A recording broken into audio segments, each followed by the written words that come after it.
welcome back to another video. So okay, ngasigi videos dadi title da hariba dumaina full moon tarot reading tawdine ado full moon tarot reading habase kaino habado ai mayam da hana haifetang explain tawjagi ge haidi hoi khangbiba mayam am su yaramgani ritarga su khangbi da basudum haidi ahan ba oina thokpa su khara yaramgani baka full moon tarot reading haidi khoi hoi hojik full moon haidi purnima budi kitang hendore e nahan date 14 da purnima oibani duga sigi purnima haidi full moon numit sidagina mathang thagi full moon ko mathang thagi full moon se date 13 July 13 da ta bane bako khogi Manipuri gi or Maitei gi calendar da adumaina mathang thagi date 13 gi full moon purnima se si ani sigi marak sida haidi handaki purnima sidagina mathangi purnima phawbada handaki full moon sidagina mathangi full moon phawbada isa isa gi life ta kai kai changes lakpa yai kai kai oirak pa yai hebagi predictions to tawdoine ado ngasigi oinadi reading se pile ani khaktang khaidok jage haidi yamna short oiba reading ama khatang tawjage bako aduga pile ani se a b haina khaidok jage aduga ic video se phasna fully hautrikan da dum ucharake ko aduga khaidoiba pile ani dudagi isa isa na apama pile amam choose to biraga reading se dum further tabi ba yagani ko ado ngasigi full moon tarot reading se just future prediction amane aduduna general reading so oibanina yam ka hena personality resonate tok tabi ai do generally dum some sort of resonation khadi phangni duna lakadawa pot oibanina dum advice kumba tholak taraga su follow tawshin biyo haiba mod se thamjage ko aduga kai haini isana personal reading da winning basingina Instagram link to igi description box ma khada dum as usual hapcharamge aduda changaga isagi dum Instagram dagi DM to wiraga slot adum booking tawba yani bako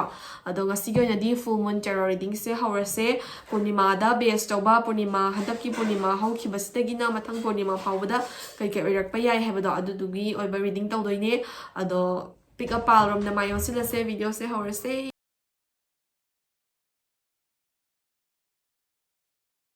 So ahanbada pile A natragana sigi grey idol figure gi tarot deck se choose to wibagai do adugi haidi hojik haukiba date 14 gi full moon sidagi na dum date 14 15 swaidagi na mathang thagi full moon fawbada dum life ta kai kai oirakpa yai changes kuma lakpa yabra habadugi maram da reading tawdine ado ahanbada card se ahum khatang draw tawjage ko so ahanbada Knight of Pentacles hariba card che thole ko. So Knight of Pentacles,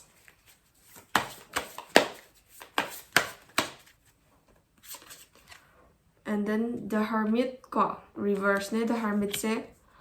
aduduga Queen of Cups.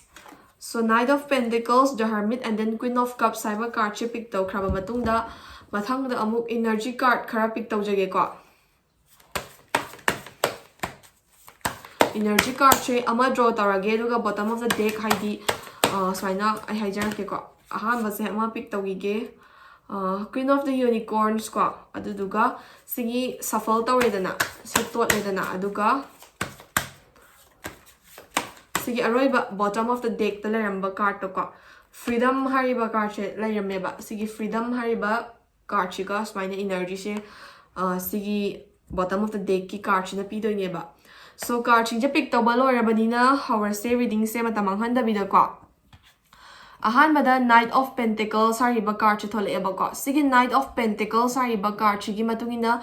pile A khanbiriba sing se dum handaki haidi full moon haukibasidagina hojik se dum haidi ahanbada sigi full moon se yodrikanda isa se kitang boring churamba gumba thabak inkhang ama tawba se day to day life se repetition gi tapta nungti gi tawba thabak se routine naina tarak pai tapta tarapa ko adudagi sa se boring churaga kitang distracted oirakpa anova activity ma try tawniakpa boredom clear tawniakpa adugumba khara go through tawbiramba yaiba adubo handaki full moon haidi purnima se hek oikibadagidi isaje ngasagi isage ba ithauda pukning changage kainaga hoi thabak oina pangthoktraga su wakhaldi phatangna khalakpa gumba ko adagi ngasagi boring churamba adagi hainingdaba isaje thabak amada feel amada excited oibaga pharaktaba sigumba singsidagi hawik se kitang haidi matamgi matungina sigi full moon sigi matungdagi taptapna isagi ngasagi boredom mayamna taptapna clear tarakpa adagi tawnana ba thabak kumba activity gumba sidum masa mathanda thokjarakpa arise tawjarapa haidi isaje ngasagi free time gumba khar leramba yai ba hanadi ko dubo hosiki full moon sigi matungdagidi free time gumba se yamna lerektaba adum kitang kai haini isagi duties gumba responsibilities gumba se kitang hengal ꯍꯦꯟꯒꯠꯂꯛꯄꯒꯨꯝꯕ ꯊꯕꯛ ꯈꯤꯇꯪ ꯆꯤꯟꯈꯠꯂꯛꯄꯒꯨꯝꯕ ꯁꯤꯒꯨꯝꯕ ꯈꯔ ꯊꯦꯡꯅꯔꯛꯄ ꯌꯥꯏꯌꯦꯅ ꯍꯥꯏꯌꯦꯕꯀꯣ ꯑꯗꯨꯒ ꯍꯣꯏ ꯍꯧꯖꯤꯛ ꯄ꯭ꯔꯦꯖꯦꯟꯇꯁꯨ ꯐꯦꯁ ꯇꯧꯕꯤꯔꯝꯕ ꯌꯥꯏ ꯅꯠꯇ꯭ꯔꯒꯅ ꯑꯗꯨꯝ ꯃꯊꯪꯒꯤ ꯐꯨꯜ ꯃꯨꯟ ꯌꯧꯗ꯭ꯔꯤꯉꯩ ꯐꯥꯎꯕꯗ ꯁꯤꯒꯤ ꯀꯟꯗꯤꯁꯟꯁꯦ ꯁꯣꯏꯗꯅꯃꯛꯀꯤ ꯑꯗꯨꯝ ꯐꯦꯁ ꯇꯧꯕꯤꯔꯅꯤꯕꯀꯣ ꯑꯗꯨꯒ ꯏꯁꯥꯁꯦ ꯉꯁꯥꯏꯒꯤ ꯋꯥꯈꯜ ꯆꯥꯏꯊꯣꯛꯑꯒ ꯑꯗꯒꯤ ꯑꯃꯗ ꯁꯦꯇꯜ ꯇꯧꯗꯕꯤꯗ ꯂꯩꯔꯝꯕꯗꯣ ꯏꯁꯥꯒꯤ ꯑꯣꯏꯕ ꯑꯣꯟ ꯋꯥꯔꯛ ꯏꯁꯥꯒꯤ ꯑꯣꯏꯕ ꯑꯣꯟ ꯔꯨꯇꯤꯟꯗ ꯐꯖꯅ ꯐꯣꯀꯁ ꯇꯧꯔꯛꯄꯩ ꯇꯥꯏꯞꯇ ꯇꯧꯔꯛꯄ ꯏꯁꯥꯁꯦ ꯁꯗꯟꯂꯤ ꯑꯩ ꯁꯤꯃ ꯇꯧꯗꯕ ꯌꯥꯗꯦ ꯁꯤꯃ ꯂꯣꯏꯁꯤꯟꯗꯕ ꯌꯥꯗꯦ ꯀꯥꯏꯅ ꯏꯁꯥꯗ ꯃꯣꯇꯤꯚꯦꯁꯟꯒꯨꯝꯕ ꯗ꯭ꯔꯥꯏꯚꯀꯨꯝꯕ ꯑꯃ ꯐꯥꯎꯔꯛꯄꯀꯣ ꯑꯗꯨꯒꯨꯝꯕ ꯈꯔ ꯊꯦꯡꯅꯔꯛꯄ ꯌꯥꯏꯌꯦꯅ ꯁꯤꯒꯤ ꯅꯥꯏꯠ ꯑꯣꯐ ꯄꯦꯟꯇꯦꯀꯜꯁ ꯍꯥꯏꯔꯤꯕ ꯀꯥꯔꯠꯁꯤꯅ ꯗꯤꯄꯤꯛ ꯇꯧꯔꯤꯅꯦꯕꯀꯣ ꯃꯊꯪꯗꯅ ꯗ ꯍꯔꯃꯤꯠ ꯍꯥꯏꯔꯤꯕ ꯀꯥꯔꯠꯁꯤ ꯔꯤꯚꯔꯁꯇ ꯄꯤꯛ ꯇꯧꯔꯦꯕ ꯁꯤꯒꯤ ꯗ ꯍꯔꯃꯤꯠ ꯍꯥꯏꯔꯤꯕ ꯀꯥꯔꯠꯁꯤꯒꯤ ꯃꯇꯨꯡꯏꯟꯅ ꯄꯥꯜ ꯑꯦ ꯈꯟꯕꯤꯔꯤꯕꯁꯤꯡꯁꯦ ꯀꯩ ꯍꯥꯏꯅꯤ ꯍꯟꯗꯛꯀꯤ ꯐꯨꯜ ꯃꯨꯟ ꯍꯧꯈꯤꯕꯁꯤꯗꯒꯤꯅ ꯃꯊꯪꯒꯤ ꯐꯨꯜ ꯃꯨꯟ ꯌꯧꯗ꯭ꯔꯤꯉꯩꯒꯤ ꯁꯤꯒꯤ ꯃꯔꯛꯀꯤ ꯇꯥꯏꯝ ꯄꯤꯔꯤꯌꯗꯁꯤꯗ ꯏꯁꯥꯁꯦ ꯈꯤꯇꯪ ꯂꯣꯟꯂꯤ ꯑꯣꯏꯕꯀꯣ ꯂꯣꯟꯂꯤ ꯑꯣꯏꯕ ꯍꯥꯏꯗꯤ ꯃꯤꯒꯤꯗꯃꯛꯇꯗꯤ ꯏꯁꯥꯁꯦ ꯑꯗꯨꯝ ꯑꯦꯛꯇꯤꯚ ꯑꯣꯏꯅ ꯂꯩꯕ ꯍꯥꯏꯗꯤ ꯃꯤꯅ ꯀꯩꯅꯣꯝꯃ ꯗꯔꯀꯥꯔ ꯑꯣꯏꯔꯛꯑꯦ ꯀꯩꯅꯣꯝꯃ ꯍꯦꯜꯞ ꯅꯤꯠ ꯑꯣꯏꯔꯛꯑꯦ ꯑꯣꯔ ꯁꯤꯃ ꯆꯠꯃꯤꯟꯅꯧꯁꯤ ꯁꯤꯃ ꯋꯥꯏꯒꯦ ꯍꯥꯏꯕꯁꯦ ꯃꯤꯗꯨꯒꯤꯗꯃꯛꯇꯗꯤ ꯏꯁꯥꯁꯦ ꯑꯗꯨꯝ ꯔꯦꯗꯤꯗ ꯂꯩꯕꯀꯣ ꯑꯗꯨꯒ ꯏꯁꯥꯒꯤ ꯀꯩꯅꯣꯝꯃ ꯊꯕꯛ ꯑꯔꯨꯕ ꯑꯃ ꯇꯧꯗ ꯌꯥꯗ꯭ꯔꯦ ꯑꯣꯔ ꯄꯩꯁꯥ ꯅꯨꯡꯁꯥ ꯈꯤꯇꯪ ꯆꯤꯜꯂꯦ ꯀꯥꯏꯅ ꯍꯥꯏꯔꯀꯥꯟꯗꯗꯤ ꯃꯤꯁꯦ ꯍꯦꯛꯇ ꯏꯁꯥꯒꯤꯗꯃꯛꯇ ꯃꯇꯦꯡ ꯄꯥꯡꯕꯤꯅꯕ ꯂꯩꯔꯛꯇꯕꯒꯨꯝꯕ ꯍꯥꯏꯗꯤ ꯃꯤꯒꯤꯗꯃꯛꯇꯗꯤ ꯏꯁꯥꯅ ꯁꯦꯀ꯭ꯔꯤꯐꯥꯏꯁ ꯃꯌꯥꯝ ꯇꯧꯕꯤꯔꯒ ꯏꯁꯥꯒꯤ ꯗꯔꯀꯥꯔ ꯑꯣꯏꯔꯛꯄ ꯃꯇꯝꯗꯗꯤ ꯃꯤꯁꯦ ꯏꯔꯩ ꯂꯩꯇꯕꯒꯨꯝꯕ ꯏꯁꯥꯁꯦ ꯐꯨꯝꯕꯪꯅꯕꯒꯨꯝꯕ ꯇꯧꯐꯝ ꯂꯥꯛꯐꯝ ꯈꯪꯗꯕ ꯁꯤꯆꯨꯋꯦꯁꯟꯁꯦ ꯍꯦꯟꯗꯜ ꯇꯧꯐꯝ ꯈꯪꯗꯕ ꯁꯤꯒꯨꯝꯕ ꯈꯔꯁꯨ ꯊꯦꯡꯅꯔꯛꯀꯅꯤ ꯑꯗꯨꯗꯨꯒ ꯁꯣꯁꯤꯌꯦꯜ ꯃꯦꯗꯤꯌꯥꯒꯨꯝꯕ ꯁꯣꯁꯤꯌꯦꯜ ꯒꯦꯗꯔꯤꯡꯁꯀꯨꯝꯕ ꯍꯥꯏꯇꯥꯔꯦꯀꯣ ꯍꯥꯏꯗꯤ ꯀꯩ ꯍꯥꯏꯅꯤ ꯏꯁꯥꯒꯤ ꯁꯣꯁꯤꯌꯦꯜ ꯃꯦꯗꯤꯌꯥ ꯑꯦꯀꯥꯎꯟꯒꯨꯝꯕ ꯑꯗꯒꯤ ꯏꯁꯥꯒꯤ ꯁꯣꯁꯤꯌꯦꯜ ꯒꯦꯗꯔꯤꯡꯁꯀꯨꯝꯕ ꯀꯣꯏꯕ ꯂꯥꯡꯕ ꯏꯃꯥꯟꯅꯕ ꯃꯌꯥꯝ ꯄꯨꯟꯕ ꯐꯦꯁꯇꯤꯚꯦꯜꯁ ꯅꯣ ꯁꯤꯒꯨꯝꯕ ꯊꯣꯛꯂꯛꯄ ꯌꯥꯏ ꯑꯗꯨꯒꯨꯝꯕꯗ ꯀꯌꯥ ꯕꯤꯠ ꯂꯩꯔꯛꯇꯕ ꯑꯦꯛꯇꯤꯚ ꯑꯣꯏꯅ ꯌꯥꯎꯅꯤꯡꯉꯛꯇꯕꯀꯣ ꯑꯗꯨ ꯅꯠꯇꯕꯤꯗ ꯏꯁꯥꯒꯤ ꯑꯣꯏꯕ ꯖꯒꯥ ꯑꯃꯗ ꯑꯥꯏꯁꯣꯂꯦꯠ ꯇꯧꯔꯒ ꯏꯁꯥꯒꯤ ꯏꯊꯧꯁꯦ ꯐꯖꯅ ꯑꯗꯨꯝ ꯄꯥꯡꯊꯣꯛꯑꯒ ꯂꯩꯒꯦ ꯀꯥꯏꯅ ꯈꯟꯕ ꯑꯗꯨꯒ ꯃꯤ ꯇꯤꯟꯅꯕ ꯃꯤ ꯂꯣꯏꯅꯕꯁꯦ ꯀꯌꯥ ꯄꯥꯝꯗꯕꯀꯣ ꯑꯗꯨꯒ ꯏꯁꯥꯅ ꯊꯕꯛ ꯑꯃ ꯇꯧꯔꯛꯀꯥꯟꯗ ꯗꯔꯀꯥꯔ ꯑꯣꯏꯔꯀꯥꯟꯗ ꯃꯤ ꯂꯩꯇꯕꯗꯣ ꯑꯗꯨꯗꯨꯗꯒꯤ ꯏꯁꯥꯁꯦ ꯑꯗꯨꯝ ꯃꯊꯪꯗꯒꯤꯗꯤ ꯁꯤꯒꯤ ꯃꯤꯁꯦ ꯈꯪꯉꯦꯀꯣ ꯀꯥꯏꯅꯒ ꯏꯁꯥꯅ ꯂꯦꯁꯟ ꯑꯃꯃꯝꯒ ꯂꯔꯟ ꯇꯧꯕꯗꯣꯀꯣ ꯑꯗꯨꯃꯥꯏꯅ ꯁꯨꯝ ꯈꯔ ꯏꯁꯥꯅ ꯔꯤꯌꯦꯂꯥꯏꯁ ꯇꯧꯔꯝꯗꯕ ꯈꯔ ꯔꯤꯌꯦꯂꯥꯏꯁ ꯇꯧꯔꯛꯄ ꯌꯥꯕ ꯑꯗꯒꯤ ꯏꯁꯥꯒꯤꯗꯃꯛꯇꯗꯤ ꯁꯤ ꯃꯤꯁꯤꯅ ꯂꯩꯔꯤ ꯁꯤ ꯃꯤꯁꯤꯅ ꯂꯩꯇꯦ ꯀꯥꯏꯅ ꯍꯥꯏꯕꯗꯣ ꯈꯤꯇꯪ ꯍꯣꯏ ꯃꯇꯝꯒꯤ ꯃꯇꯨꯡꯏꯟꯅ ꯕꯤꯖꯤ ꯑꯣꯏ ꯃꯁꯥ ꯃꯁꯥꯒꯤ ꯕꯤꯖꯤ ꯑꯣꯏꯅꯔꯝꯕꯁꯨ ꯍꯥꯏꯗꯤ ꯇꯥꯔꯒꯁꯨ ꯃꯇꯝꯗꯨꯗ ꯈꯤꯇꯪꯗꯤ ꯁꯣꯔꯠ ꯑꯥꯎꯠ ꯇꯧꯕ ꯉꯝꯕ ꯑꯗꯨꯒꯨꯝꯕ ꯈꯔ ꯊꯦꯡꯅꯔꯛꯄ ꯌꯥꯏꯌꯦꯅ ꯍꯥꯏꯌꯦꯕꯀꯣ ꯑꯗꯨꯒ ꯀꯩ ꯍꯥꯏꯅꯤ ꯉꯁꯥꯏꯒꯤ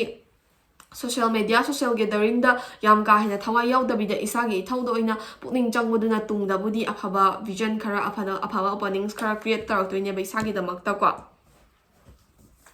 ꯃꯊꯪꯗꯅ ꯀ꯭ꯋꯤꯟ ꯑꯣꯐ ꯀꯞꯁ ꯍꯥꯏꯕ ꯀꯥꯔꯠꯁꯦ ꯊꯣꯛꯂꯛꯑꯦꯕꯀꯣ ꯉꯁꯥꯏ ꯑꯩꯅ ꯍꯥꯏꯕꯗ ꯄꯦꯟꯇꯤꯀꯜꯁ ꯍꯥꯏꯈ꯭ꯔ ꯃꯥꯜꯂꯦ ꯀ꯭ꯋꯤꯟ ꯑꯣꯐ ꯀꯞꯁꯅꯦ ꯁꯣ ꯁꯤꯒꯤ ꯀ꯭ꯋꯤꯟ ꯑꯣꯐ ꯀꯞꯁ ꯍꯥꯏꯔꯤꯕ ꯀꯥꯔꯠꯁꯤꯒꯤ ꯃꯇꯨꯡꯏꯟꯅ ꯄꯥꯜ ꯑꯦ ꯈꯟꯕꯤꯔꯤꯕꯁꯤꯡꯒꯤ ꯑꯗꯨꯝ ꯍꯟꯗꯛꯀꯤ ꯐꯨꯜ ꯃꯨꯟꯁꯦ ꯍꯥꯏꯗꯤ ꯁꯤꯒꯤ ꯃꯇꯨꯡꯗ ꯃꯊꯪꯒꯤ ꯐꯨꯜ ꯃꯨꯟ ꯖꯨꯂꯥꯏ ꯊꯥꯒꯤ ꯐꯨꯜ ꯃꯨꯟꯁꯦ ꯌꯧꯗ꯭ꯔꯤꯉꯩꯁꯤꯗꯀꯣ ꯑꯍꯦꯟꯕ ꯀꯩꯀꯩ ꯊꯦꯡꯅꯔꯛꯄ ꯌꯥꯏ ꯍꯥꯏꯕ ꯃꯇꯝꯗ ꯁꯤꯒꯤ ꯀ꯭ꯋꯤꯟ ꯑꯣꯐ ꯀꯞꯁ ꯍꯥꯏꯔꯤꯕ ꯀꯥꯔꯠꯁꯦ ꯊꯣꯛꯂꯛꯑꯦꯕ ꯁꯤꯒꯤ ꯀꯥꯔꯠꯁꯤꯒꯤ ꯃꯇꯨꯡꯏꯟꯅ ꯏꯁꯥꯁꯦ ꯉꯁꯥꯏꯒꯤ ꯁꯦꯀꯦꯟꯒꯤ ꯀꯥꯔꯠꯇꯨꯅ ꯏꯁꯥꯁꯦ ꯏꯃꯣꯁꯅꯦꯜ ꯑꯣꯏꯕ ꯂꯣꯟꯂꯤ ꯑꯣꯏꯕ ꯏꯊꯟꯗ ꯇꯥꯕ ꯁꯤꯒꯨꯝꯕ ꯈꯔ ꯐꯦꯁ ꯇꯧꯅꯤꯅ ꯍꯥꯏꯗꯅꯀꯣ ꯑꯗꯨꯒꯨꯝꯕ ꯃꯇꯝꯗ ꯏꯁꯥꯁꯦ ꯍꯦꯟꯅ ꯃꯦꯆꯣꯔ ꯑꯣꯏꯁꯟꯖꯔꯛꯄꯒꯨꯝꯕ ꯍꯥꯏꯗꯤ ꯍꯧꯖꯤꯛꯀꯤ ꯃꯇꯝꯗꯗꯤ ꯁꯤꯅ ꯐꯩ ꯁꯤꯅ ꯐꯩ ꯀꯥꯏꯅ ꯏꯁꯥꯅ ꯏꯃꯣꯁꯅꯦꯜꯂꯤ ꯔꯤꯌꯦꯂꯥꯏꯁ ꯇꯧꯔꯛꯄ ꯑꯗꯒꯤ ꯃꯤꯒꯤ ꯍꯦꯜꯞ ꯗꯔꯀꯥꯔ ꯑꯣꯏꯕ ꯌꯥꯝ ꯊꯤꯅ ꯑꯣꯏꯇꯥꯔꯒꯁꯨ ꯃꯤꯒꯤ ꯍꯦꯜꯞ ꯌꯥꯎꯗ꯭ꯔꯒꯁꯨ ꯏꯁꯥꯒꯤ ꯊꯕꯛꯁꯦ ꯁꯤꯒꯨꯝꯕ ꯋꯦꯗ ꯄꯥꯡꯊꯣꯛꯄ ꯉꯝꯃꯤꯀꯣ ꯀꯥꯏꯅ ꯈꯟꯖꯔꯛꯄ ꯑꯗꯨꯒ ꯃꯤꯁꯤꯡꯗꯨꯗ ꯍꯥꯏꯗꯤ ꯏꯁꯥꯅ ꯃꯇꯦꯡꯒꯨꯝꯕ ꯀꯩꯅꯣꯝꯃ ꯍꯪꯉꯨꯕ ꯃꯇꯝꯗ ꯌꯥꯔꯛꯇꯕ ꯃꯤꯁꯤꯡꯗꯨꯗ ꯍꯣꯏ ꯉꯥꯏꯍꯥꯛꯇꯪꯒꯤꯗꯤ ꯁꯥꯎꯅꯤꯡꯉꯒꯁꯨ ꯑꯗꯨꯝ ꯐꯣꯔꯒꯤꯞ ꯇꯧꯊꯣꯛꯄꯤꯈꯤꯕ ꯏꯁꯥꯁꯦ ꯏꯃꯣꯁꯅꯦꯜꯂꯤ ꯑꯗꯨꯝ ꯃꯦꯆꯣꯔ ꯑꯣꯏꯖꯔꯛꯄꯀꯣ ꯍꯣꯏ ꯍꯥꯟꯅꯗꯒꯤꯁꯨ ꯑꯗꯨꯝ ꯃꯦꯆꯣꯔ ꯑꯣꯏꯕꯤꯔꯝꯕ ꯌꯥꯏ ꯑꯗꯨ ꯑꯣꯏꯇꯥꯔꯒꯁꯨ ꯍꯦꯟꯅ ꯑꯗꯨꯝ ꯅꯣꯂꯦꯖꯁꯤꯡꯁꯦ ꯒꯦꯟ ꯇꯧꯁꯜꯂ ꯃꯇꯨꯡꯗ ꯍꯦꯟꯅ ꯃꯦꯆꯣꯔ ꯑꯣꯏꯔꯛꯄ ꯑꯗꯒꯤ ꯏꯁꯥꯒꯤ ꯏꯃꯣꯁꯟꯁ ꯏꯁꯥꯒꯤ ꯃꯨꯗ ꯁ꯭ꯋꯤꯡꯁ ꯃꯌꯥꯝꯁꯦ ꯀꯥꯝ ꯇꯧꯕ ꯉꯝꯖꯔꯛꯄꯀꯣ ꯏꯁꯥ ꯏꯊꯟꯇ ꯑꯗꯨꯝ ꯏꯁꯥꯒꯤ ꯃꯨꯗ ꯁ꯭ꯋꯤꯡꯁ ꯀꯥꯁꯦ ꯃꯤꯉꯣꯟꯗ ꯗꯤꯄꯦꯟ ꯇꯧꯗꯕꯤꯗ ꯍꯦꯟꯗꯜ ꯇꯧꯕ ꯉꯝꯖꯔꯛꯄ ꯁꯤꯒꯨꯝꯕ ꯈꯔ ꯊꯦꯡꯅꯔꯛꯄ ꯌꯥꯏꯅ ꯍꯥꯏꯕꯗꯨꯅ ꯁꯤꯁꯦ ꯑꯗꯨꯝ ꯑꯐꯕ ꯄꯣꯖꯤꯇꯤቭ ꯑꯣꯏꯕ ꯀꯥꯔꯠꯅꯦꯅ ꯂꯧꯋꯦꯕꯀꯣ ꯍꯥꯏꯗꯤ ꯉꯁꯥꯏꯒꯤ ꯏꯃꯣꯁꯅꯦꯜꯂꯤ ꯗ꯭ꯔꯦꯅꯦꯁ ꯑꯣꯏꯕ ꯏꯃꯣꯁꯅꯦꯜꯂꯤ ꯑꯋꯥꯕ ꯄꯤꯔꯤꯕ ꯃꯌꯥꯝꯗꯨꯗꯒꯤ ꯏꯁꯥ ꯏꯊꯟꯇꯅ ꯍꯦꯟꯗꯜ ꯇꯧꯕ ꯉꯝꯖꯔꯛꯄ ꯍꯥꯏꯁꯦ ꯏꯁꯥꯁꯦ ꯍꯦꯟꯅ ꯁ꯭ꯇ꯭ꯔꯣꯡ ꯑꯣꯏꯒꯠꯂꯤꯅꯦꯕ ꯑꯗꯨꯗꯨꯅ ꯉꯁꯥꯏꯒꯤ ꯃꯤꯒꯤ ꯃꯇꯦꯡ ꯌꯥꯎꯗ꯭ꯔꯒꯁꯨ ꯏꯁꯥꯅ ꯂꯣꯏꯅ ꯇꯧꯖꯕ ꯉꯝꯃꯦ ꯀꯥꯏꯅ ꯍꯥꯏꯕꯗꯣ ꯔꯤꯌꯦꯂꯥꯏꯁ ꯇꯧꯖꯔꯛꯑꯒ ꯑꯗꯨꯛꯀꯤ ꯃꯇꯤꯛ ꯁ꯭ꯇ꯭ꯔꯣꯡ ꯑꯦꯟ ꯏꯟꯗꯤꯄꯦꯟꯗꯦꯟ ꯐꯤꯜ ꯇꯧꯖꯔꯛꯀꯅꯤꯅ ꯍꯥꯏꯔꯤꯅꯦꯕꯀꯣ ꯃꯊꯪꯁꯤꯗꯅ energy card queen of unicorns ꯍꯥꯏꯔꯤꯕ ꯀꯥꯔꯠꯁꯦ ꯊꯣꯛꯂꯛꯑꯦꯕꯀꯣ ꯀ꯭ꯋꯤꯟ ꯑꯣꯐ ꯌꯨꯅꯤꯀꯣꯔꯟꯁ ꯍꯥꯏꯔꯤꯕ ꯀꯥꯔꯠꯁꯤꯒꯤ ꯃꯇꯨꯡꯏꯟꯅ you are blessed with love compassion and wisdom ꯑꯅ ꯍꯥꯏꯌꯦꯕ ꯁꯤꯒꯤ ꯃꯈꯥꯁꯤꯗꯀꯣ So sida you are blessed with love, compassion and wisdom harsina kari depict tawino haiba matamda sigi full moon gi period ko from the previous full moon to the next full moon haigi mamangi purnima dagi na lakadawa purnima phawba sigi marakta ngasagi isana bit leram daba kholam daba boring churamba mayam do pharak pa yai haba ma haire adagi isa je isagi thabak taram dai da daika arakanda mi lerak taba adagi social gathering social media dagi na thaining ba aduga emotionally mature sigoma mayam ma se thainarakani na haire na ko adugi makha tarak pada isa je adum kai haini isabu khanbiba isagi damakta nungsibiba adum mi shu dum tholakba kwa haidi ngasagi mateng ni rubada help yak taba kholak taba duguma mi na tongana laikraga isana tawba thabakta dum supportive oibiba compassionate oibiba kwa aduduga adum aphaba way da motivate tobiba haidi mateng phasna paama ngamdraga su motivate tobiba help tobiba heal tobiba mi di dum yarakpa kwa aduduga isa je sigi face haidi mamangi purnima dagi na mathangi lakadaba purnima sigi marak chida laiba face sigi marak chida aduki matik wisdom gain tawba ngamba ko aduki matik strong and independent oina laiba ngamgani haibagi damakta wisdom aphaba knowledge ma gain tawba ngamba adugumba energy pieba aduga mathangi card na freedom hariba ngasagi bottom of the deck ki card ne sigi card chi matungina hojikta so ina haigibado isa se emotionally mature oijarakpa adagi isa gi damakta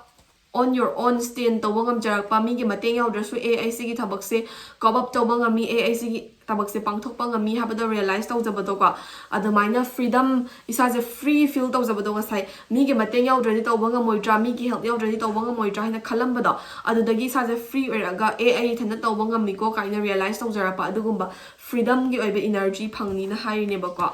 so pile A gi full moon tarot reading se matang swaida loire sidagi dum future predictions kumba su oibanina dum lawba yaba general advice dum lotion biraga matang gi reading amungai minar se ngasi go di thank you for watching. Hey pile B, so pile B natraga na sige blue idol figure or blue tarot deck se choose to biba kaido adugi like full moon tarot reading haidi jet 14 da oikiba full moon judagina haidi 14 judagina next month ki 13 July fawbogi marksida haidi 13 July the next full moon neba so sigi marks the life da kai kai RPI adagi changes kuma lak pa yabra sigi maram da reading se tawdoine so first of all card chana pick tawzege ko sigi way of shuffling ja inane card apabadadi yam easily ngamme ba do si card chana thabagi masam thanda long thokchaba card am yarame so the hangman ko the hangman si madidum masama thanda thokchar amabani na si madidum lower ni aduga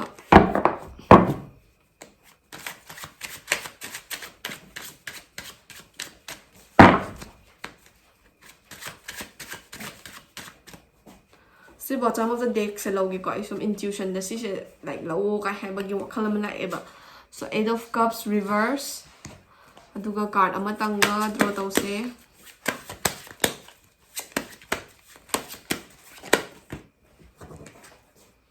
Knight of Pentacles ko so Knight of Pentacles se pile A da su thokre duga amuka su thole e ko aduduna adum animak resonate tawgani ke shukai aduga aroiba oina deck sidagi card amtanga pull out tawge haja sembade card hum khatang yenge tawbani du taraga su isada adum satisfied oijada bado ko sigi top of the deck siga top of the deck ko si matangaloge Ace of Wands reverse ko okay so ina mixed signals phange khanbagi card chamari draw tawbane ba ko do hoi yengase kai lege habado aduga osisina energy card ki amuk draw tawdoine ko so energy card ki first of all honesty ko honesty hariba energy card chi thole e aduga amtanga reshuffle taraga bottom of the deck to lose oh chongthor pa so ne dum lowers manifestation so card chinje draw tawma loire duna reading rom da mayon silase pile B khanbi basingi full moon gi ba tarot reading ne ko ꯑꯍꯥꯟꯕꯗ ꯗ ꯍꯦꯡꯃꯦꯟ ꯍꯥꯏꯔꯤꯕ ꯀꯥꯔꯠꯁꯦ ꯊꯣꯛꯂꯛꯑꯦꯕ ꯁꯤꯒꯤ ꯀꯥꯔꯠꯁꯤꯒꯤ ꯃꯇꯨꯡ ꯏꯟꯅ ꯄꯥꯜꯕꯤ ꯈꯟꯕꯤꯕꯁꯤꯡꯁꯦ ꯍꯥꯏꯗꯤ ꯍꯟꯗꯛꯀꯤ ꯍꯧꯈꯤꯕ ꯐꯨꯜ ꯃꯨꯟꯁꯤꯗꯒꯤꯅ ꯃꯊꯪꯒꯤ ꯂꯥꯛꯀꯗꯕ ꯐꯨꯜ ꯃꯨꯟꯁꯤ ꯐꯥꯎꯕꯒꯤ ꯃꯔꯛꯇ ꯁꯦꯀ꯭ꯔꯤꯐꯥꯏꯁ ꯈꯔ ꯇꯧꯋꯣ ꯄꯦꯁꯟꯁ ꯈꯔ ꯂꯩꯌꯣ ꯍꯥꯏꯕꯒꯤ ꯃꯑꯣꯡꯗ ꯑꯦꯗꯚꯥꯏꯁ ꯈꯔ ꯂꯥꯛꯑꯦꯕꯀꯣ ꯁꯤꯁꯤꯅ ꯀꯔꯤ ꯑꯦꯗꯚꯥꯏꯁ ꯄꯤꯔꯤꯅꯣ ꯍꯥꯏ ꯃꯇꯝꯗ ꯄꯥꯜꯕꯤ ꯈꯟꯕꯤꯔꯤꯕꯁꯤꯡꯁꯦ ꯍꯥꯏꯗꯤ ꯁꯤꯒꯤ ꯖꯨꯟꯒꯤ ꯗꯦꯠ 14ꯗ ꯐꯨꯜ ꯃꯨꯟ ꯑꯣꯏꯈ꯭ꯔꯦ ꯁꯤꯗꯒꯤ ꯖꯨꯂꯥꯏꯒꯤ ꯗꯦꯠ 13ꯗ ꯐꯨꯜ ꯃꯨꯟꯅꯦꯀꯣ ꯁꯣ ꯁꯤꯒꯤ ꯃꯔꯛꯁꯤꯗꯀꯣ ꯏꯁꯥꯒꯤ ꯑꯣꯏꯕ ꯇꯧꯗ ꯌꯥꯗꯕ ꯊꯕꯛꯀꯨꯝꯕ ꯈꯔ ꯁꯦꯀ꯭ꯔꯤꯐꯥꯏꯁ ꯇꯧꯗꯕ ꯌꯥꯗꯕ ꯃꯇꯝ ꯈꯔ ꯂꯥꯛꯄ ꯌꯥꯏꯀꯣ ꯏꯁꯨ ꯈꯔ ꯊꯣꯛꯂꯛꯄ ꯌꯥꯏ ꯏꯁꯥꯒꯤ ꯑꯣꯏꯕ ꯑꯣꯟ ꯕꯦꯅꯤꯐꯤꯠꯁ ꯈꯔ ꯁꯦꯀ꯭ꯔꯤꯐꯥꯏꯁ ꯇꯧꯗꯕ ꯌꯥꯗꯕ ꯀꯣ ꯑꯗꯨꯒꯨꯝꯕ ꯃꯇꯝꯗꯨꯗ ꯏꯁꯥꯒꯤ ꯑꯣꯟ ꯕꯦꯅꯤꯐꯤꯠꯁꯇꯣ ꯁꯦꯀ꯭ꯔꯤꯐꯥꯏꯁ ꯇꯧꯗꯣꯔꯦ ꯍꯥꯏꯅ ꯅꯨꯡꯅꯥꯡꯕ ꯁꯦꯀ꯭ꯔꯤꯐꯥꯏꯁ ꯇꯧꯅꯤꯡꯉꯛꯇꯕ ꯑꯗꯒꯤ ꯏꯁꯥꯒꯤ ꯑꯣꯟ ꯁꯦꯜꯐꯤꯁ ꯃꯣꯇꯤꯞꯇ ꯏꯁꯥꯒꯤ ꯀꯥꯟꯅꯕꯁꯦ ꯁꯦꯀ꯭ꯔꯤꯐꯥꯏꯁ ꯇꯧꯔꯒꯗꯤ ꯏꯁꯥꯗ ꯀꯣꯟꯅ ꯃꯥꯡꯖꯔꯛꯄ ꯌꯥꯏ ꯀꯥꯏꯅ ꯌꯥꯝꯅ ꯈꯟꯖꯥꯟꯅꯕ ꯋꯥꯈꯜ ꯆꯔꯥꯡꯅꯕ ꯁꯤꯒꯨꯝꯕ ꯈꯔ ꯊꯣꯛꯂꯛꯄ ꯌꯥꯏꯑꯕꯀꯣ ꯑꯗꯨꯕꯨ ꯁꯤꯒꯤ ꯇꯥꯏꯝ ꯐꯦꯁꯁꯤꯗ ꯍꯥꯏꯗꯤ ꯃꯃꯥꯡꯒꯤ ꯐꯨꯜ ꯃꯨꯟꯗꯒꯤꯅ ꯍꯟꯗꯛꯀꯤ ꯐꯨꯜ ꯃꯨꯟ ꯐꯥꯎꯕꯒꯤ ꯃꯔꯛꯁꯤꯗ ꯌꯥꯔꯤꯈꯩ ꯄꯦꯁꯦꯟꯁ ꯂꯩꯕꯤꯌꯣ ꯏꯪꯅ ꯇꯞꯅ ꯑꯦꯚ꯭ꯔꯤ ꯗꯤꯁꯤꯖꯟ ꯂꯧꯕꯤꯌꯣ ꯐꯖꯅ ꯈꯟꯊꯕꯤꯌꯣ ꯄ꯭ꯂꯥꯅꯤꯡ ꯇꯧꯕꯤꯌꯣ ꯉꯥꯏꯍꯥꯛ ꯉꯥꯏꯍꯥꯛꯀꯤ ꯑꯣꯏꯕ ꯃꯨꯠꯇ ꯉꯥꯏꯍꯥꯛ ꯉꯥꯏꯍꯥꯛꯀꯤ ꯑꯣꯏꯕ ꯋꯥꯈꯜꯅ ꯇꯨꯡꯒꯤ ꯗꯤꯁꯤꯖꯟ ꯂꯦꯞꯄꯤꯒꯅꯣ ꯍꯥꯏꯕ ꯑꯦꯗꯚꯥꯏꯁꯁꯦ ꯐꯪꯉꯦꯕꯀꯣ ꯁꯣ ꯁꯤꯒꯤ ꯃꯔꯛꯁꯤꯗ ꯏꯁꯥꯅ ꯁꯦꯀ꯭ꯔꯤꯐꯥꯏꯁ ꯇꯧꯗꯕ ꯌꯥꯗꯕ ꯃꯇꯝ ꯇꯥꯏꯝ ꯑꯣꯏꯔꯣ ꯑꯦꯐꯔꯠ ꯑꯣꯏꯔꯣ ꯄꯩꯁꯥ ꯑꯣꯏꯔో ꯑꯦꯅꯤ ꯐꯤꯜ ꯀꯣ ꯁꯦꯀ꯭ꯔꯤꯐꯥꯏꯁ ꯇꯧꯗꯕ ꯌꯥꯗꯕ ꯌꯥꯎꯔꯛꯑꯒꯗꯤ ꯁꯦꯀ꯭ꯔꯤꯐꯥꯏꯁ ꯇꯧꯕꯤꯌꯣ ꯍꯥꯏꯕꯒꯤ ꯃꯑꯣꯡꯗ ꯑꯦꯗꯚꯥꯏꯁ ꯄꯤꯌꯦꯕ ꯃꯔꯝꯗꯤ ꯑꯗꯨꯒꯤ ꯁꯦꯀ꯭ꯔꯤꯐꯥꯏꯁꯇꯣ ꯇꯧꯍꯧꯗ ꯇꯥꯔꯒꯗꯤ ꯇꯨꯡꯗ ꯑꯣꯄꯣꯔꯆꯨꯅꯤꯇꯤ ꯑꯆꯧꯕ ꯑꯃ ꯂꯥꯛꯀꯗꯧꯔꯤ ꯑꯗꯨꯒꯤ ꯑꯣꯄꯣꯔꯆꯨꯅꯤꯇꯤꯗꯣ ꯒ꯭ꯔꯦꯞ ꯇꯧꯕ ꯉꯝꯃꯣꯏ ꯍꯥꯏꯕꯒꯨꯝꯕꯅꯦꯕꯀꯣ ꯑꯗꯨꯅ ꯁꯤꯒꯤ ꯖꯨꯟꯒꯤ ꯐꯨꯜ ꯃꯨꯟꯗꯒꯤꯅ ꯖꯨꯂꯥꯏꯒꯤ ꯐꯨꯜ ꯃꯨꯟꯁꯤ ꯐꯥꯎꯕꯒꯤ ꯃꯔꯛꯇ ꯏꯁꯥꯗꯒꯤ ꯁꯝ ꯁꯣꯔꯠ ꯑꯣꯐ ꯁꯦꯀ꯭ꯔꯤꯐꯥꯏꯁ ꯈꯔꯗꯤ ꯇꯧꯗꯕ ꯌꯥꯔꯣꯏꯗꯣꯔꯤ ꯑꯗꯨꯒꯨꯝꯕ ꯁꯦꯀ꯭ꯔꯤꯐꯥꯏꯁꯇꯣ ꯏꯁꯥꯅ ꯇꯧꯕ ꯉꯝꯅꯅꯕ ꯍꯣꯠꯅꯕꯤꯌꯣ ꯍꯥꯏꯕ ꯑꯦꯗꯚꯥꯏꯁꯁꯦ ꯐꯪꯉꯦꯕꯀꯣ ꯃꯊꯪꯗꯅ 8 of Cups ꯍꯥꯏꯔꯤꯕ ꯀꯥꯔꯠꯁꯦ ꯔꯤꯚꯔꯁꯇ ꯊꯣꯛꯂꯛꯑꯦꯕ ꯁꯤꯒꯤ 8 of Cups ꯍꯥꯏꯔꯤꯕ ꯀꯥꯔꯠꯁꯦ ꯔꯤꯚꯔꯁꯁꯤꯒꯤ ꯃꯇꯨꯡ ꯏꯟꯅ ꯖꯨꯟ ꯊꯥꯒꯤ ꯄꯨꯔꯅꯤꯃꯥꯁꯤꯗꯒꯤꯅ ꯖꯨꯂꯥꯏ ꯊꯥꯒꯤ ꯄꯨꯔꯅꯤꯃꯥꯁꯤ ꯐꯥꯎꯕꯒꯤ ꯃꯔꯛꯇ ꯄꯥꯜꯕꯤ ꯈꯟꯕꯤꯔꯤꯕꯁꯤꯡꯁꯦ ꯏꯁꯥꯒꯤ ꯂꯥꯏꯐꯁꯦ ꯗꯦ ꯇꯨ ꯗꯦ ꯂꯥꯏꯐꯁꯦ ꯗꯤꯁꯁꯦꯇꯤꯁꯐꯦꯛꯁꯟꯅ ꯑꯗꯨꯝ ꯐꯤꯜ ꯇꯧꯔꯛꯄꯩ ꯇꯥꯏꯞꯇ ꯇꯧꯕꯀꯣ ꯏꯁꯥꯁꯦ ꯑꯗꯨꯝ ꯈꯜꯂꯨꯕ ꯊꯕꯛꯁꯤꯒ ꯇꯧꯊꯣꯔꯛꯏꯕ ꯊꯕꯛꯁꯤꯒ ꯑꯗꯨꯝ ꯍꯥꯏꯗꯤ ꯑꯦꯛꯁꯄꯦꯛꯇꯦꯁꯟꯗꯨꯒ ꯔꯤꯌꯦꯂꯤꯇꯤꯗꯨꯒ ꯑꯗꯨꯝ ꯈꯦꯠꯅꯕꯩ ꯇꯥꯏꯞꯇ ꯇꯧꯕ ꯑꯗꯒꯤ ꯏꯁꯥꯅ ꯐꯅꯌꯥꯝ ꯍꯣꯠꯅꯖꯔꯁꯨ ꯑꯗꯨꯝ ꯏꯁꯥꯁꯦ ꯄꯦꯟꯕ ꯍꯥꯏꯕ ꯑꯃ ꯂꯩꯇꯕ ꯑꯗꯨꯝ हिरम नत्रगना हिरम अदम डिससेटिस्फाइड ओइबा चरांगनबा तौबा माफम खंगदबा सिगुम्बा सिंगसे खर थेंगनरप यायबा हाइदि इमोशनली स्टेबल ओइदबा इमोशनली डाउन ओइबको अदुमाइना इमोशनली स्टेबल ओइदबा डाउन ओइबदुना मरम ओइरगा गसाइगी इसागी पेशेंस कुम्बा सैक्रिफाइस कुम्बा दुदा इफेक्ट तौरकदोइनेबा अदुना यारिगै any decision लो मतमना ngasai first card naso haibado mind je conscious oihanbiyo ngahak ki aningbada thabak pangthok pigano ingna tapna khantharaga ngahak tang duda matha saraga su problem oidoi oiraga su any sacrifice adu ngamnaba pibi na bhotna biyo duga isagi patience edum maintain taraga chatnaba ngahak ki sawningba ngahak ki nungai bana drive taraga chatpi dana ba hotna biyo haibase but both the cards sagi phangmanga me ba haide double card ani se sisina pi ba meaning siga sisina pi ba meaning siga hafe mane ba haide sina pi khibado sina so mu remind taw bagi ta tawe ba soidana maki tawna bagi damakta adu duga si card chi ke according da munga sagi dissatisfaction ki kaduna sacrifice to ngamakta ba yai or ngammano na insalak ba yai ado ngammano na insalak taraga su ngamna na ba hotna biyo haibagi mong da ne ba amuka su card sina amu henna injalak bagi ta tawe ne ba ko mathangdana Knight of Coins hariba card se tholeba sigi card sigi matungina palbi khanbiriba singse adum thabak tharam ama taw matamda tande mande tawba ko sigi period sida full moon dagina full moon phawbagi marak sida ko previous full moon dagina next full moon phawbagi marak sida adum thabak ama taw matamda isa se hainingdaba adagi adum tande mande tawba adagi kona tarsu yai kaina procrastinate tawraga leibagumba sigumba khara adum boring churakpagumba mamangi pal a da su yawkhre ko si set maina खर थेंगनारप याइदे तारगसु इसाना दम ngसाइगी इसागी अफाबा ओइनाबगी दमक्ता इसागी तुंगी अफाबा ओइनाबगी दमक्ता को Tungi अफाबा ओइनाबगी दमक्ता फनामना bit लेट्रगसु फनामना हाइदिंगद्रगसु इसागी थबककुंबा यारिगे pending थमदना बहोना बियो routine नाइना work तौरगा routine नाइना keep up तौरगा को इसागी डेली रूटीन दो fulfill ꯇꯧꯅꯕ ꯍꯣꯠꯅꯕꯤꯌꯣ ꯑꯗꯨꯗꯨꯒ ꯉꯁꯥꯏꯒꯤ ꯊꯕꯛꯀꯨꯝꯕ ꯄꯦꯟꯗꯤꯡꯗ ꯊꯝꯕꯗꯨꯅ ꯀꯣꯟꯅ ꯌꯥꯝꯅ ꯃꯥꯡꯖꯔꯛꯄ ꯌꯥꯏ ꯑꯗꯨꯅ ꯌꯥꯔꯤꯈꯩ procrastinate ꯇꯧꯕꯤꯒꯅꯣ ꯌꯥꯔꯤꯈꯩ delay ꯇꯧꯕꯤꯒꯅꯣ ꯏꯁꯥꯒꯤ ꯑꯉꯝꯕ ꯊꯕꯛꯁꯦ ꯀꯩ ꯍꯥꯏꯅꯤ never delay what you can do today for tomorrow kaina haibado haidi ngasi tawba ngamba thabakto hayengi damakta delay taraga thambigano maramdi hayengse kai tholakadoino se isana khangmane tetana ko aduna yarigai any thabak ama any responsibility ama any duty ama arise trap ama tamda tungi damakta na thambigano isagi ngammi kan adum loinama khotnaba ngamnaba hotnabiyo haiba advice se phangeba ko aduga tarot deck ki oina aroiba ace of wands card reverse neba sige card chigi matungina palbi khanbi ba singse june gi previous haidi date 14 da oikiba full moon dagi na hoi hauji hauji se dum ongoing ne ko aduga mathang thagi full moon date 13 si phawbada ko wakhal charang na bagumba adagi irresolute oiba decision ama se lobong khangdaba dum wakhal se charang naraga chaotic oiba charang khayang na ba wakhal ama sung lamjanba karamba bu handle tawdoino khangdaba ko kai hani kok yamna sabagumba mind se peaceful oiba ngamdabagumba adagi thabak amagi maramda hiram amagi garamda ko full knowledge ti leitabida kitang khakti khangaga yamna ngangthok saktok ko field gi maramda yamna khang haibagi mongda amuk sungang thok saktok ningba aduga pura khangabra dina taba admaina su tawba khra thainar pa adugumba energy khra thainar pa yaiba ko so sigi card chigi matungina hoi isada irresolute orakpa peace of mind phangda budubudi tapna ingna handle taraga phangakpasu yai aduba isana feel amagi maramda khangdaba feel amagi maramda khang hai saraga wangagadi isagi word tuna isagi on against the weapon noina tungda seasonar pa yai aina hayaba duna sigi month sigi phase haidi previous full moon dagina next full moon mamangi purnima dagina mathangi purnima phawbugi marak sidadine yarigai isaje silent oina leibiba tuminna leibiba ko aduga migi maramda or thabak amagi maramda ikhang khangdabida wa yam ka hena ngangba chin yamna kangthokpa sigumba se tawbigano haiba advice se phangeba ko sigi ace of wands card reverse na ko mathangdana honesty hariba energy card chi tholeba so sigi honesty hariba energy card chigina card chigi matungina honesty will ultimately be rewarded haiba ko sigi card china kari depict tawino haiba matamna ngasai sana sacrifice ama tawdaba yaraktaba matamda sacrifice tawbiyo na haigidra so adugi sacrifice tugi effort to soidana maki mahai chani na haineba aduga nakana maramda sigi feel of month ko haidi previous full moon dagina next full moon phawbagi marak sida isana any feel that mingonda keno ma haiba bu oiro isagi self ki bu oiro isana isada honest oizaba bu oiro mingonda bu honest oiro bu oiro aphaba achumba honesty duna drive taw taragadi aphaba opportunity so dum lakani aphaba result so dum lakani haibagi mongda sigi honesty hariba card che thola ineba ko aduna yarigai achumba ngangba honest oiba sincere oiba tambiyo sigi mansida ko haidi kai haini isana tawbak thabak khuding makta yarigai honest oina tawnaba hotnabiyo haibaneba mathangi card china manifestation hariba card che thole eko sigi manifestation hariba card chigi matugina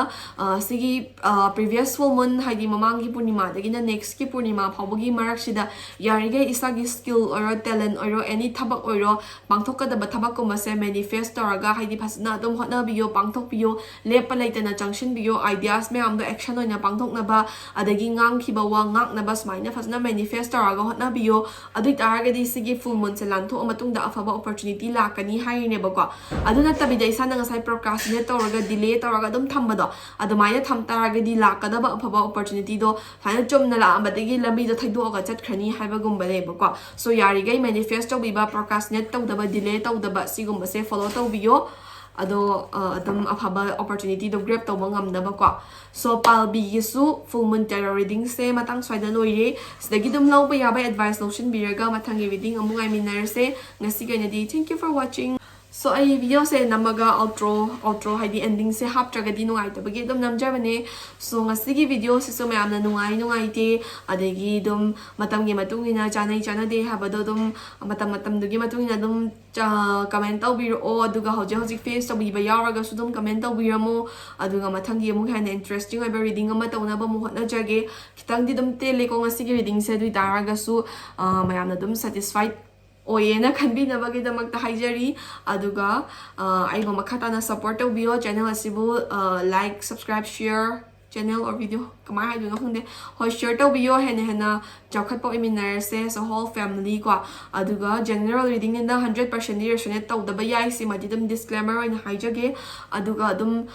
some sort of percentage card didum relate to gani ba kwa adong asigo na di reading se matang so de lotion jerage mathangi video mo ngai minarse. Thank you for watching my video. Stay tuned for more.